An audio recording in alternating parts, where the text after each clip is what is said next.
জাতীয় নির্বাচনের আর মাত্র দুদিন বাকি, এমন সময় অন্তর্বর্তী সরকারের ভেতরে বিদায়ের সুর স্পষ্ট। সাধারণত নির্বাচনী তফসিল ঘোষণার পর সরকারের কাজ সীমিত থাকার কথা রুটিন প্রশাসনিক কার্যক্রমে, কিন্তু বাস্তবে দেখা যাচ্ছে উল্টো চিত্র। শেষ মুহূর্তে একের পর এক বড় অঙ্কের চুক্তি, মেগা প্রকল্প অনুমোদন ও দীর্ঘমেয়াদী ব্যয়ের সিদ্ধান্ত নিয়ে দেশ জুড়ে তৈরি হয়েছে তীব্র বিতর্ক।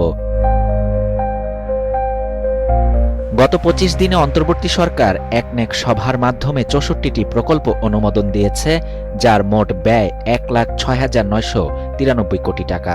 এর মধ্যে প্রায় ৮০,০০০ কোটি টাকার ৪০টি প্রকল্প সম্পূর্ণ নতুন। ১.৫ বছরের মেয়াদে সরকার মোট ১৩৫টি নতুন প্রকল্প হাতে নিয়েছে, যার ব্যয় ২,০৩,০০০ কোটি টাকা। বিশ্লেষকদের মতে নির্বাচনী তফসিলের পর এমন সিদ্ধান্ত প্রশাসনিক রীতিনীতির সঙ্গে সাংঘর্ষিক।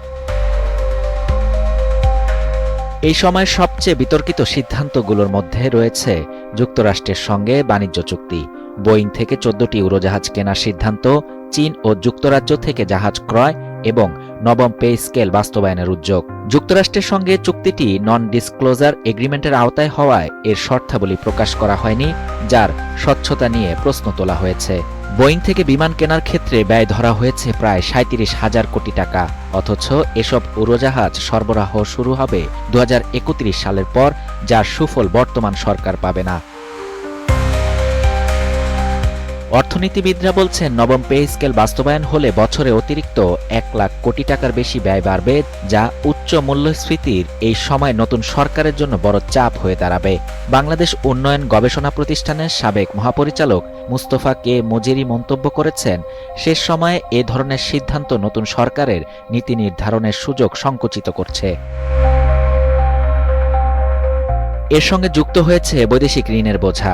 ২০২৪-২৫ অর্থবছর শেষে সরকারি খাতে বৈদেশিক ঋণ দাঁড়িয়েছে প্রায় $৭৭ বিলিয়ন, যা ৫ বছরে ৪৬% বেড়েছে। বিশ্লেষকদের আশঙ্কা ভবিষ্যতে ঋণ পরিশোধের চাপ আরও বাড়বে। এদিকে সরকার বলছে এসব সিদ্ধান্ত নেওয়া হয়েছে ভবিষ্যৎ সরকারকে চাপমুক্ত রাখতে। তবে অর্থনীতিবিদদের মতে বাস্তবে এসব সিদ্ধান্ত নতুন সরকারকে দায়িত্ব গ্রহণের শুরুতেই কঠিন এক অর্থনৈতিক অগ্নিপরীক্ষার মুখে ঠেলে দিচ্ছে। শাহরিয়ার শাফাত, বাংলা নিউজ 24।